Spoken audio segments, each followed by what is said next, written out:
그 초등학교 도덕 시험에 문제가 하나 출제가 되는데요. 이런 문제가 출제가 됐다고 합니다. 부모님 왜 우리를 사랑하실까요? 이게 제목 문제예요, 문제.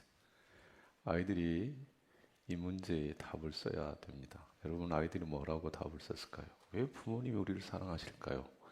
이 문제에 대해서 아이들이 이제 이런저런 답을 적었는데요. 한 아이의 답이 아주 인상적이었습니다. 이렇게 답을 적었더랍니다. 그러게 말입니다. 예, 그러게 말입니다. 예. 여러분, 부모님들이 왜 자녀를 사랑하시죠? 예? 예, 그러게 말입니다. 예. 이유는 뭐 여러 가지 있을 수 있는데 분명한 한 가지 이유는 자녀이기 때문에 그러겠죠. 내 자녀이니까. 뭐 키도 작고 또 다른 아이에 비해서 뭐 공부도 잘 못하고 뭐 떨어지는 면이 있어도 내 자식이니까 마음이 가고 정이 가고 사랑이 가는 거죠. 자녀이기 때문에 그런 거겠죠. 주님이 예수님께서 저와 여러분을 왜 사랑하실까요? 네, 답은 그러기 말입니다. 네. 근데 예수님이 저와 여러분을 사랑하신 이유도 동일한 거죠. 네, 자녀이기 때문에 그런 거죠. 요한복음 1장 12절 말씀에 영접하는 자 곧 그 이름을 믿는 자들에게는 하나님의 자녀가 되는 권세를 주셨다. 그러니까 우리는 예수님을 믿었어요. 예수님이 나의 구주이심을 믿습니다. 그분이 나 위에 십자가에 피 흘려 죽으심을 믿습니다. 믿고 영접하는 순간 우리는 누가 됐어요? 하나님의 자녀가 됐어요. 자녀이기 때문에 하나님이 우리를 사랑하시는 줄로 믿습니다. 다른 이유 때문에 나를 사랑하시지. 내가 오늘 찬양대에 가서 샬롬 찬양대에 가서 열심히 찬양했으니 하나님이 나를 사랑하시지. 아멘. 아니 그것도 사랑의 이유가 될 수 있어요. 여러분 오늘 명절 그 연휴가 벌써 시작이 됐잖아요. 토요일부터 시작이 됐어. 근데 여러분 명절에 예배 제끼고 다른 곳에 가지 않고 이 예배의 자리에 오셨잖아요. 그러니 하나님께서 여러분 사랑하시죠? 아멘. 근데 뭔가 좀 찔리는 것 같기도 하고. 예배의 자리에 안 오면 하나님이 나를 사랑하시지 않나요? 그럼 다음 주에 안 와야지. 안 오면 안 온 사람이 사실은 손해인 거죠. 예배의 자리는 의무감으로 달려가는 게 아니라 정말 사랑해서 달려가는 것이 어쩌면 그게 답이죠. 신앙생활은요, 멍에를 그렇지 않아도 힘든데 세상 일이 힘드시잖아요. 직장 생활이 힘들어요. 근데 거기에 신앙, 종교 생활, 의무를 하나 더 짊어지는 게 이게 신앙생활이 아니에요. 신앙생활은 예수님 앞에 우리의 모든 수고의 짐을 다 맡기고 우리는 정말 기쁘게 가볍게 인생의 길을 걸어가는 거. 그게 믿음의 자리고 신앙의 자리예요. 그러니까 여러분이 교회에 오는 발걸음이 너무 무겁다. 신앙생활하는 것이 너무 괴롭다. 그러면 다시 돌아가 보셔야 돼요. 신앙생활은 그게 아닙니다. 구름 위를 걷는 것처럼 기쁨과 감사와 행복이 넘치셔야 됩니다. 그게 신앙생활 잘하는 성도의 모습이라고 할 수 있어요. 그러니까 여러분 정말로 주일이 기다려지고 말씀 듣는 시간이 기다려지고 하나님 앞에 엎드리는 시간이 정말 사모해서 기다려지는 그런 은혜가 있기를 바랍니다. 그렇게 믿음의 길을 걸어가시는 성도들이 다 되시기를 바랍니다. 사람과 사람 사이의 관계에서도요, 상대방을 잘 모를 때는 그냥 접근하는 것이 힘들어요. 만나는 것이 부담스러울 수 있어요. 근데 어느 날 어떤 계기가 돼가지고 알게 됐어요. 밥을 같이 먹게 됐어요. 차를 마시게 됐어요. 알고 보니까 너무너무 좋은 거예요. 그래서 매일 만나고 싶어요. 그런 사람 있으시죠? 없어요? 있으시잖아요. 그러니까 주님을 모르니까, 하나님을 모르니까 그냥 멀찌감치 서 있는 거예요. 주일 돌아오면 가야 돼, 말아야 돼, 고민을 하게 되는 거예요. 근데 주님을 정말 알게 되면 기다려지는 거예요. 왜 일주일에 한 번만 예배 드려야 된대요? 주일이 저는 두 번, 세 번 있으면 정말 좋겠어요. 혹시 그런 마음이 일어나시면 목사님 뭔 소리예요 지금? 이렇게 하시면 안 되고요. 정말로 하나님의 사랑을 알아서 십자가의 사랑을 알아서 정말 매일이 정말 행복하고 감사한 우리 은혜의 성도들 되시길 바랍니다. 설교 듣는 시간은요, 잔소리 듣는 시간이 아니라 여러분의 영혼의 주인이신 주님이 지금 말씀하시는 시간. 그러니까 저는 늘 여러분이 가끔씩 그런 고백을 드렸어요. 저희 언약함이 걸림돌이 되지 않았으면 좋겠다. 근데 사람이기 때문에 걸림돌이 있어요. 근데 그걸 보고 실망하시면 안 돼. 단지 여러분은 세우신 종을 통해 오늘 내게 뭐라 말씀하시나, 주님이 내게 뭘 원하시나, 여기에 집중하시면 돼요. 김태호 목사의 허물과 연약함 때문에 이걸 놓치시면 안 된다. 이 시간은 여러분에게 주님이, 여러분을 자녀 삼으신 하나님께서 말씀하신다. 그 말씀으로 들으시고 들려주시는 은혜 있기를 바랍니다. 고린도전서 13장, 일명 사랑장이라 그렇게 얘기를 합니다. 그 말씀을 보면 사랑이 무엇인가를 아주 정확하게 정의를 해주셨어요.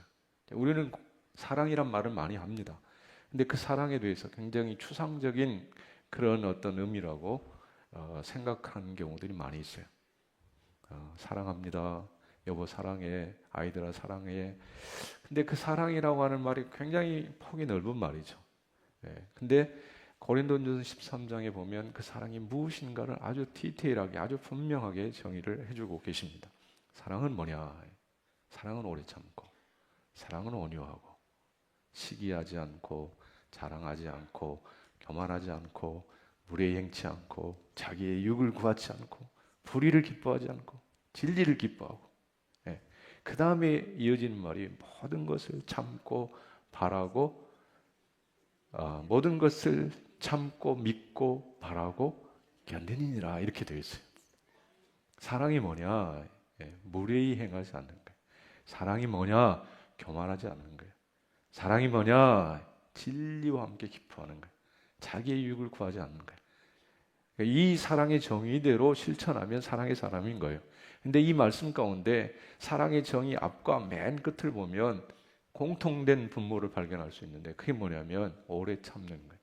사랑은 오래 참고, 그리고 마지막 7절에 사랑은 모든 것을 참고 믿고 바라고 견딘다. 이 공통 분모가 뭐냐면 인내. 여러분 사랑하세요? 여러분의 남편을 사랑하세요? 여러분의 가족들 사랑하시죠? 옆에 있는 성도들 사랑하시죠? 사랑 안 해요? 반응 좀 해주세요. 사랑하십니까? 그러면 그 사랑의 증거가 뭐예요? 인내, 참아주는 거, 기다려주는 거. 근데 우리는 그 인내가, 특별히 대한민국 코리아는 이게 잘 안 돼. 빨리 해야 돼, 빨리. 그래서 외국 사람들이 제일 잘하는 한국말 뭐라 그래요? 빨리. 근데 빨리 되는 게 좋은 점도 있지만 기다려야 될 때가 많이 있어요. 기다려야 될 때가. 그러니까 우리 한국 사람들은 속전속결이, 신속하게 무슨 일인들 해결해요. 이게 장점이에요. 근데 단점도 되는 거예요. 사랑은 속전속결로 안 돼. 빨리 안 돼. 퀵 서비스로 안 돼. 기다리셔야 돼. 그 기다림의 시간이 10년이 될 수도 있어요. 20년이 될 수도 있어요. 하나님은 기다려 주시는 분이세요. 여러분을 기다려 주셨기 때문에, 오늘 우리를 기다려 주셨기 때문에 오늘 저와 여러분이 이 자리에서 예배를 드리는 거예요. 죄 지을 때마다 그냥 하늘을 열고 벼락을 내려버리면 이 자리에 앉아있을 인생이 없어요. 저도 없어. 근데 기다려 주신 거예요. 그러니까 더불어 사는 이들을 어떻게 하시라? 기다리시라. 인내해 주시라. 남편을 기다려 주셔야 돼요. 자녀를 기다려 주셔야 돼요. 함께 믿음의 길을 걸어가는 성도들을 기다려 주셔야 돼요. 그게 사랑이다 말씀을 합니다. 근데 제가 이제 이 말씀을 좀 드리는 이유 하나 더 있어요. 고린도전서 13장을 여러분에 말씀드린 또 하나 이유. 11절에 가보면 내가 어렸을 때에는 말하는 것이 어린아이와 같고, 깨닫는 것이 어린아이와 같고, 생각하는 것이 어린아이와 같다가 장성한 사람이 되어서는 어린아이의 일을 버렸노라. 어린아이가 있고 장성한 사람이 있는 거죠. 근데 어린아이는 생각이, 깨닫는 것이, 말하는 것이 어리다. 어른은, 성숙한 사람은 생각이, 깨닫는 것이, 말하는 것이 어른스럽다. 그러니까 우리는 육신의 나이로 어른과 아이가 나뉘어지죠. 예. 이 땅에 오래도록 사신 분들은 어른이세요. 예. 연세가 많이 드셨어요. 근데 이제 태어난 어린아이들은 아직 어려요. 아이예요. 예. 이렇게 나누어져 있어요. 근데 이 표면적인 구분 말고 내면, 정신으로 들어가서 이 육신의 나이와 상관없이 좀 성숙한 사람이 있고 그렇지 못한 사람이 있을 수 있다는 거예요. 영적으로도 마찬가지. 영적으로 성숙한 사람이 있어요. 좀 깊은 사람이 있어요. 예민한 사람이 있어요.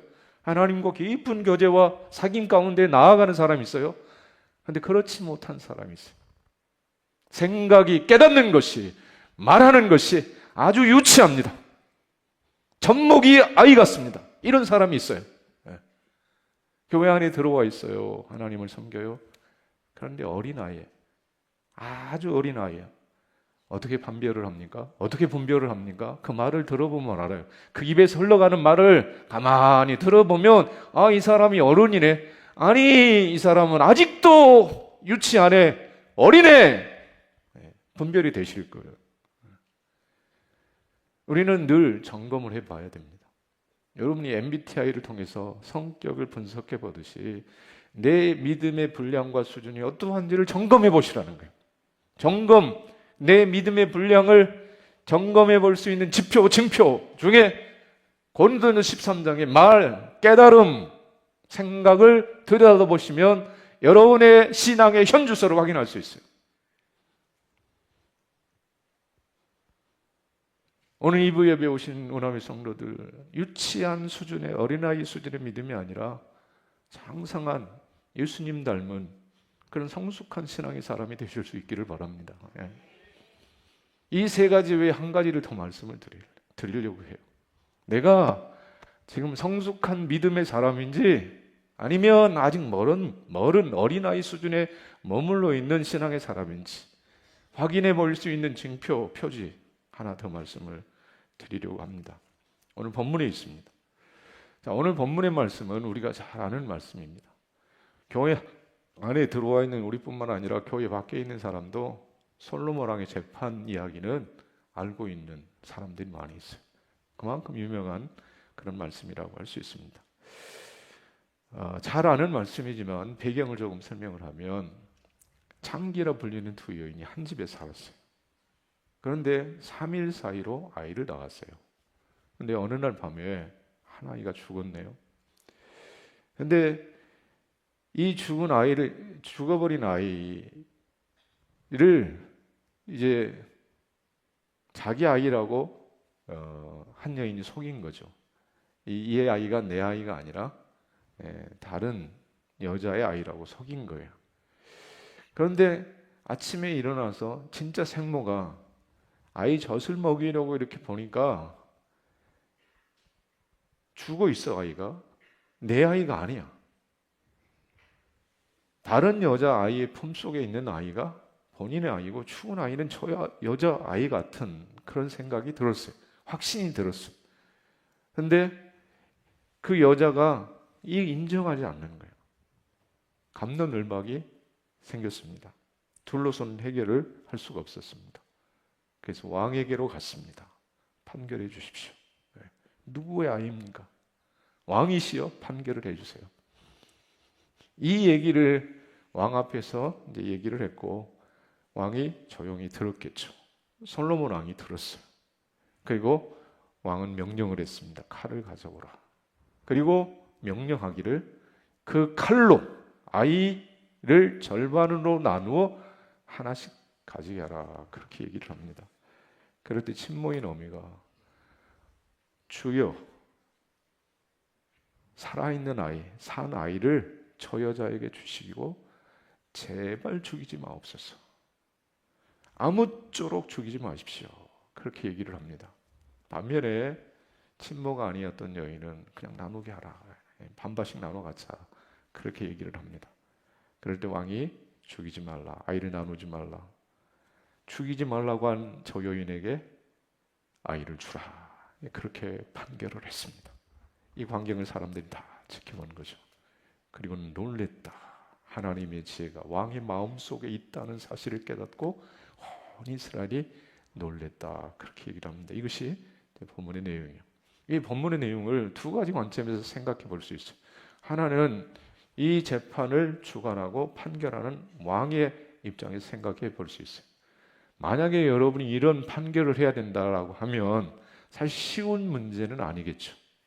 우리가 결과를 아니까 뭐 그거 어렵지 않네 생각하지만 결과를 모르고 두 여인이 한 아이를 가지고 와서 내 아이라고 주장하게 될 때 어떤 근거를 가지고 판결을 하겠느냐 말입니다.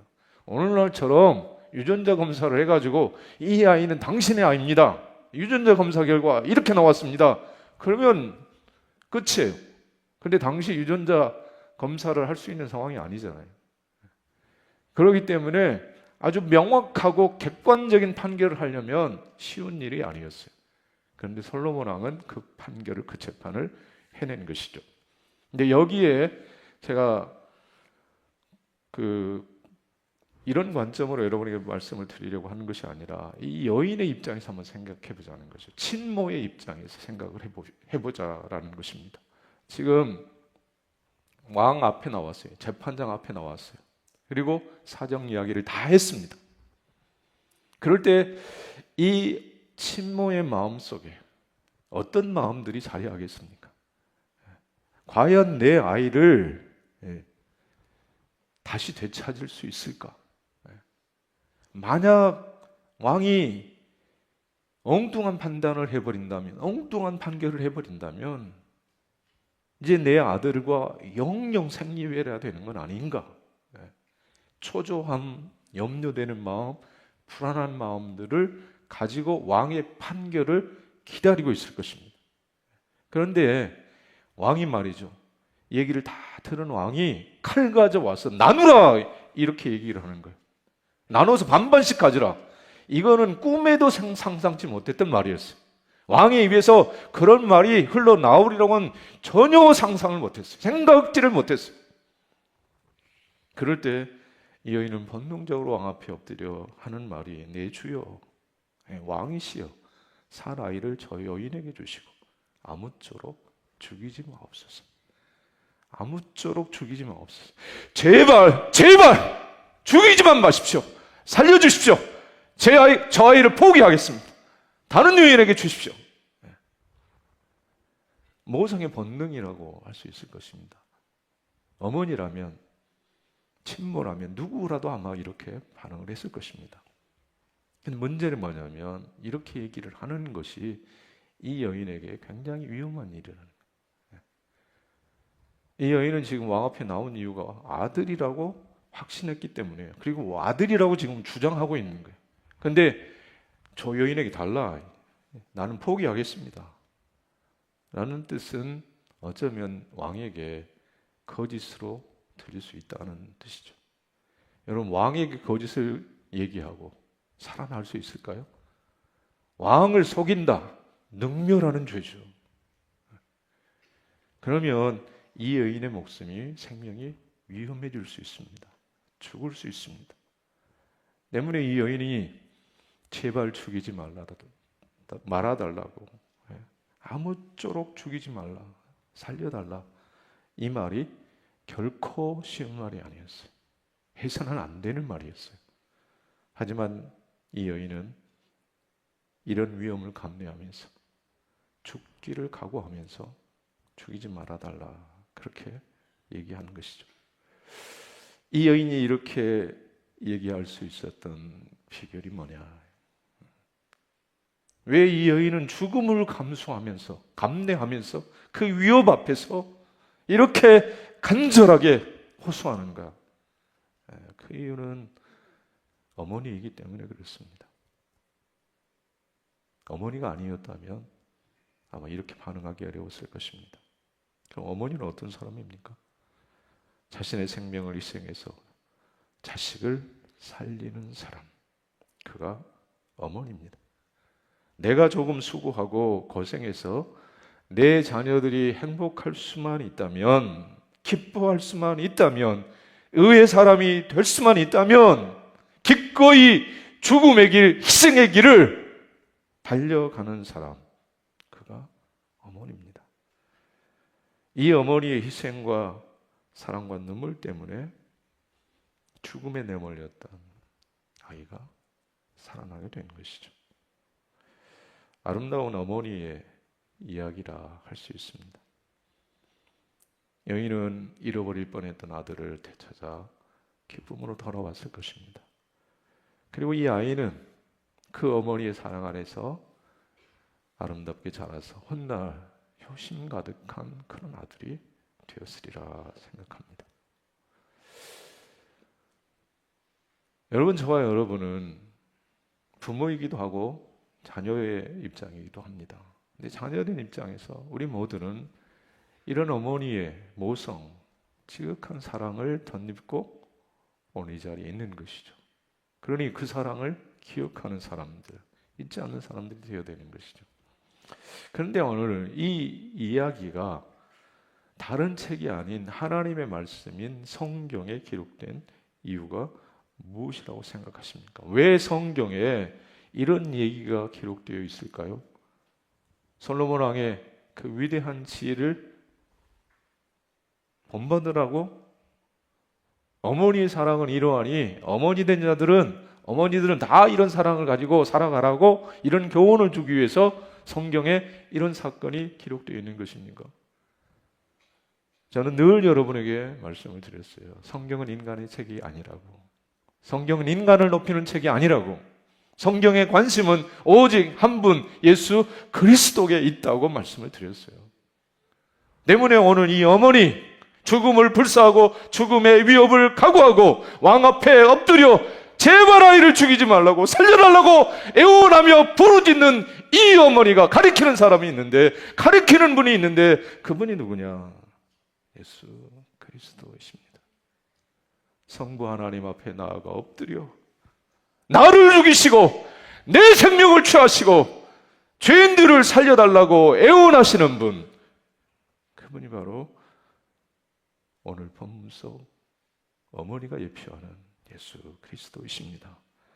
예수님은 죽을 아이를 살리시는 분, 불의와 불법 거짓을 들추어 내시고 사랑으로 승리하시는 분, 그분이 바로 예수 그리스도이십니다.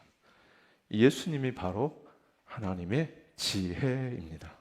하나님의 지혜가 되시는 분 예수 그리스도이십니다. 고린도전서 1장 18절 말씀은 이렇게 말씀합니다. 십자가의 도가 멸망하는 자들에게 미련한 것이요 구원을 받는 우리에게는 하나님의 능력이라. 계속되는 말씀 22절 24절은 이렇게 말씀합니다. 유대인은 표적을 구하고 헬라인은 지혜를 찾으나 우리는 십자가에 못 박힌 그리스도를 전하니 유대인에게는 거리끼는 것이요 이방인에게는 미련한 것이라도 오직 부르심을 입은 자들에게 유대인이나 헬라인이나 그리스도는 예수 그리스도는 하나님의 능력이요 하나님의 지혜니라. 하나님의 능력, 하나님의 주에 되신 예수 그리스도, 그분이 누구시냐? 어떤 분이시냐? 죽음으로 인생을 살리시는 분이다. 여러분, 이 땅에 오신 예수님 그 공생애를 여러분 살펴보세요. 예수님은 살리시는 분이세요. 죽이시는 분이 아니라 살리시는 분. 상징적으로 3명의 사람을 살리세요. 야이로 12살 된 딸 죽어버렸잖아요. 근데 살리셨어요. 달리다금 소녀야 일어나라. 살리셨어요. 나인성 과부의 아들 죽어 관에 매여 매장지로 달려갈 때 그 죽음의 행렬을 예수님이 가로막으시고 관에 손을 얹어 청년아 내가 네게 말하노니 일어나라. 죽음의 자리에서 일으키세요. 나사로 죽었어요. 장사 지냈어요. 돌로 그 무덤문을 막아버렸어요. 4일 지났어요. 썩는 새 진동에 갑니다. 이제 끝났어요. 이미 끝났어요. 이미. 그런데 그 무덤문에 서신 예수 그리스도 돌문을 옮기라 명하시고 나사로야 나오라 부르시매 나사로가 죽음의 자리에서 일어나더라는 거죠. 뭘 말씀하시기에 이렇게 하시는 것입니까? 예수님의 부활을, 십자가에 달려 죽으시지만 부활하실 것을 예수님은 이 세 사건을 통해서 아주 생생하게, 아주 분명하게 가르쳐 주셨던 거죠. 예수님은 일으키시는 분이세요. 살리시는 분이세요. 예수님이 요한복음 5장에 보면 안식일에 말이죠. 베데스다 연못가를 찾아갔어요. 자, 베데스다 무슨 뜻입니까? 자비의 집이라는 뜻입니다. 자비. 근데 여러분, 그 자비의 집 베데스다 연못가에 어떤 사람들이 있었어요? 각색 병자들이 다 있었어요. 왜 그 베데스다 연못가에 병자들이 다 모여 있었느냐 하면 그 연못, 그 물이 말이죠. 천사가 내려와서 물을 움직이면, 물이 동하면 맨 먼저 들어가는 사람, 그 연못에 맨 먼저 들어가는 사람 무슨 병이든지 낫는다는 그런 전설이 유래되고 있었기 때문에 각색 병자들이 다 그 연못가에 있었어요. 근데 그 중에 한 사람, 38년 된 병자, 그 병자를 주님이 찾아가시죠.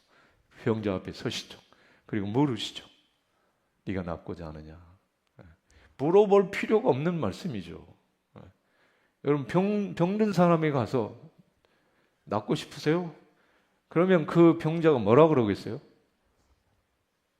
아마 여러분 뺨을 갈길걸요? 그걸 말이라고 하죠. 병자의 소망은, 병든 사람의 소망은 건강해지는 거예요.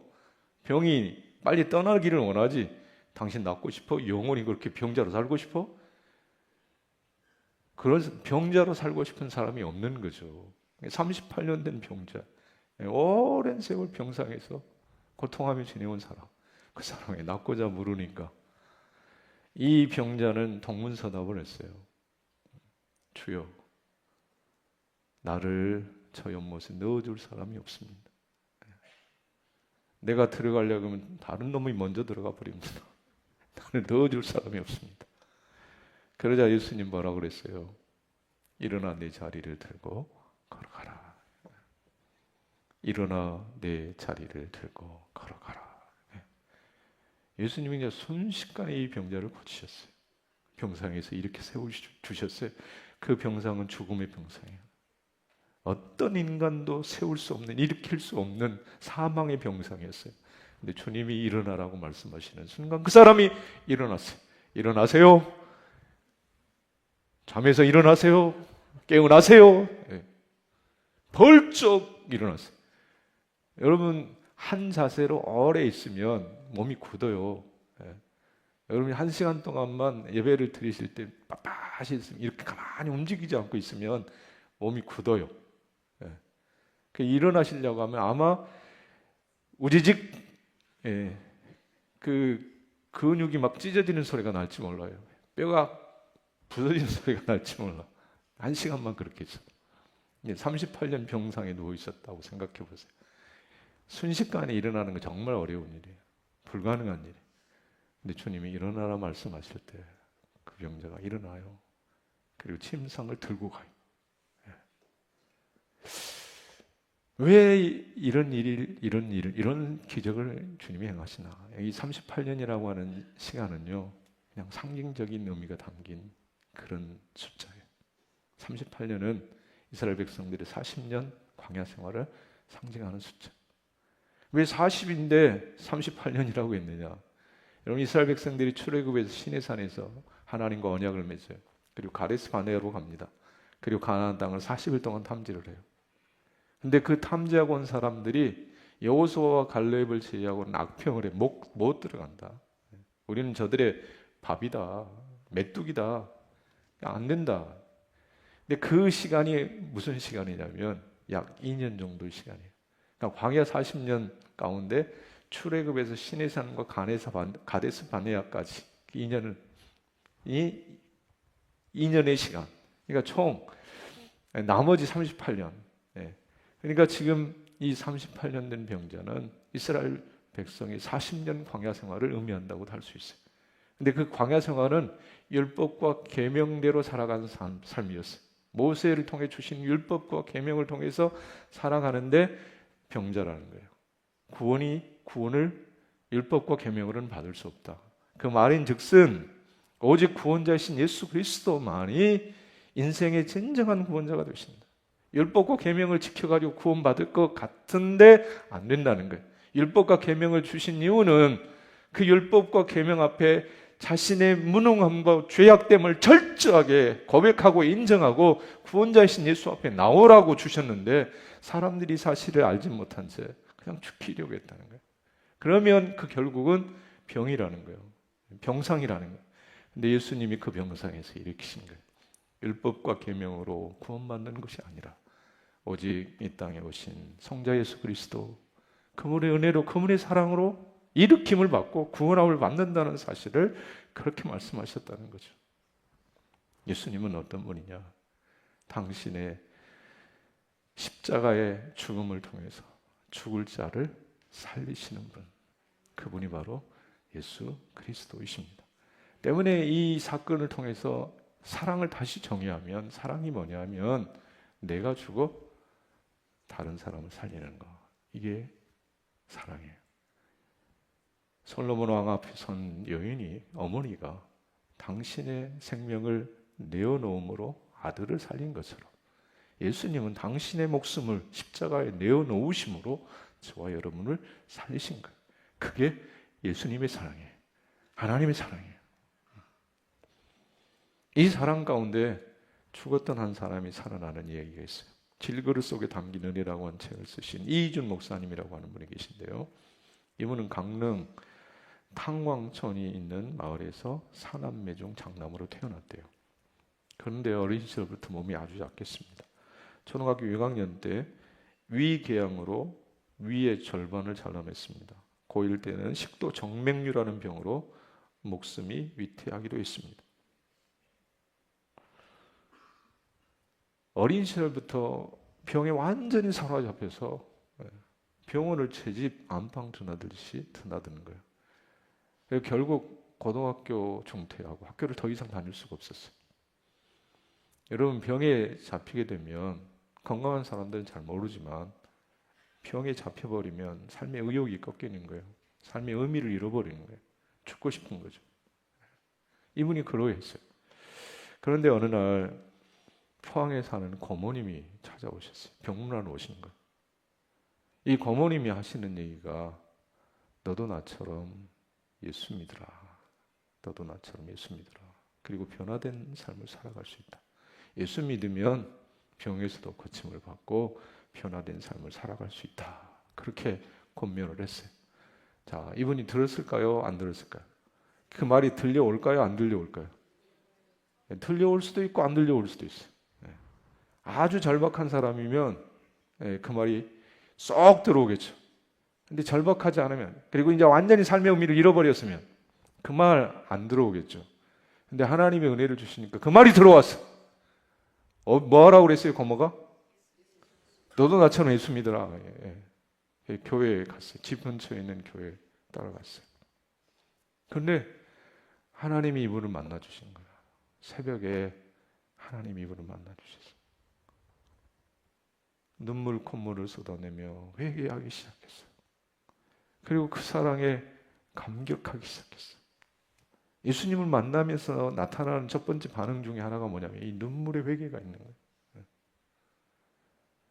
여러분, 나를 사랑하는 사람, 나를, 내 아픔과 고통을 알아주는 사람, 그리고 가슴으로 알아주는 사람 앞에 서면 눈물이 나는 거예요. 통곡이 흘러나오는 거예요. 예수님 안에서 인생, 자신이 누구인가를 알게 됐어요. 그러면서 이분의 삶 속에는 일어나는 변화, 이제 병이 떠나가는 거죠. 그리고 잃어버렸던 삶의 의욕이 다시 살아나기 시작했어요. 뭘 해야 될까? 내가 남은 인생 뭘 해야 될까? 뭔가 하고 싶어요. 의욕이 자꾸 일어나요. 공부를 다시 시작했어요. 열심히 공부를 했어요. 연세대학에 들어갔어요.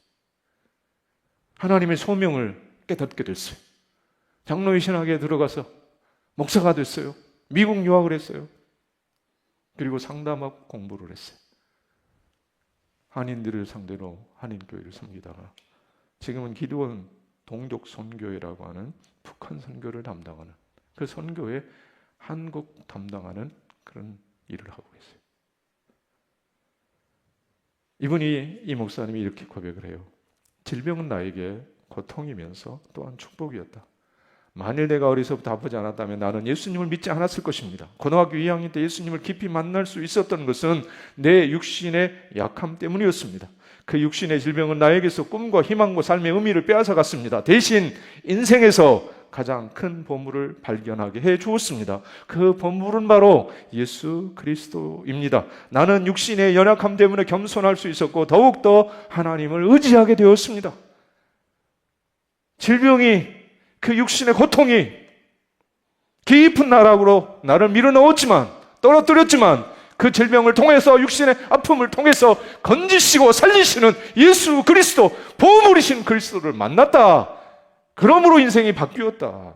그렇게 고백을 하고 있습니다. 이분이 예수를 만나지 못했더라면, 이분이 예수님을 영접하지 아니했더라면 꺾이는 인생, 사망의 인생이 되었을 거예요. 근데 주님이 만났을 때 주님이 이분을 살리셨어요. 새롭게 하셨어요. 의미 있는 인생, 아름다운 인생이 되게 해주셨다라는 사실입니다.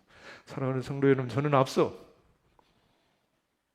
성숙한 믿음의 사람이 있고 어린아이와 같은 유치한 믿음의 길을 걸어가는 사람도 있을 수 있다고 말씀을 드렸어요.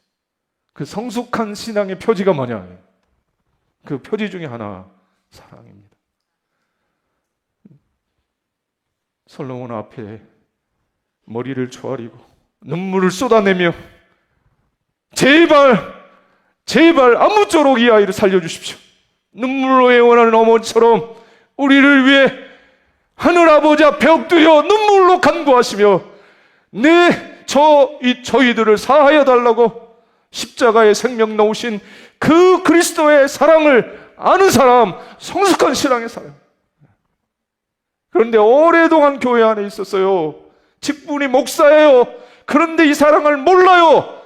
성숙한 사람이 아니에요. 그리스도의 사람이 아니에요. 그리스도의 사람은 이 사랑을 아는 거예요. 죽은 나를, 저주받은 나를 살리신 그 사랑을 알고 그 사랑 앞에 엎드리는 사람, 그 사랑에 감격하는 사람, 그 사람이 성숙한 그리스도인인 것입니다. 더불어 이 사랑을 알고 이 사랑을 몸소 실천하기 위해 애를 쓰는 사람.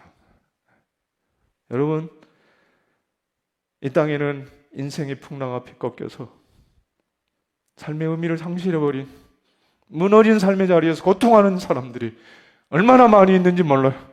앞서 소개해드린 이준 목사와 같은 사람, 깜깜한 어감 속에 죽음의 고통을 경험하며 살아가는 사람들이 많이 있어요. 그들을 위해 솔로몬 왕 앞에 선 어머니처럼 겟셋문의 동산에 땀이 변하여 핏방울 되기까지 눈물로 애원하신 그리스도, 그 사랑을 가진 자가 하나님 앞에 나아가 살려달라고. 내 아내를 살려주세요.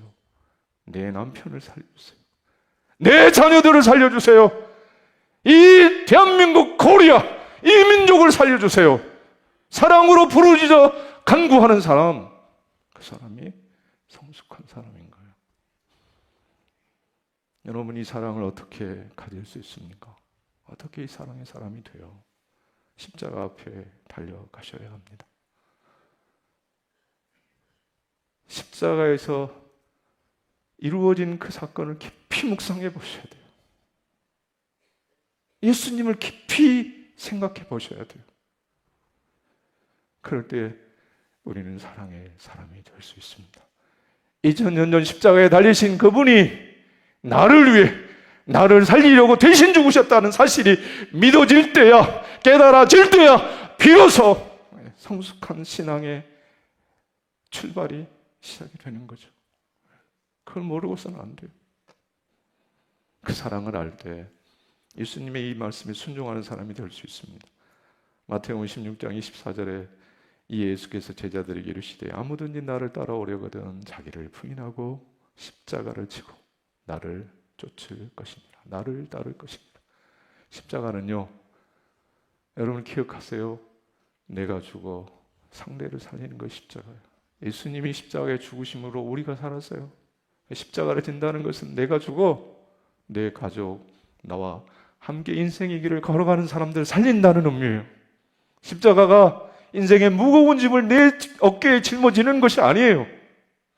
예수님의 사랑을 가지고 예수님처럼 사랑을 베풀어 좌절과 낙심과 절망의 자리에 선 사람들을 일으키는 삶, 그게 십자가 지는 삶이더라는 거죠.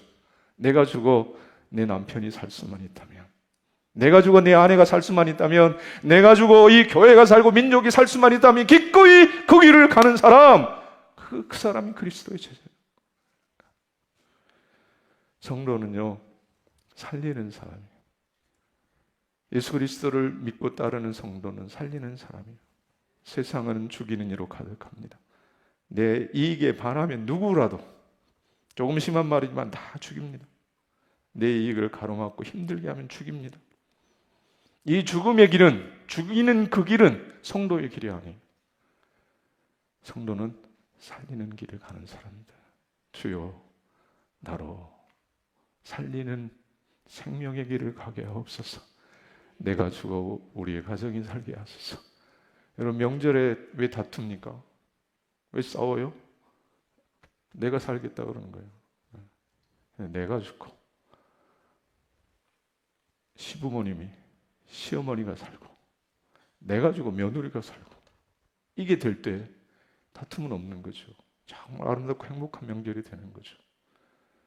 명절뿐만 아니라 평생의 삶이, 여러분이 죽고 여러분과 함께 인생의 길을 걸어가는 사람들이 살아나는 그 영광, 그 소망, 날마다 가슴 뭉고 살리는 생명의 길 걸어가는 하나님의 성도들 다 되시기를 주님의 이름으로 축복합니다.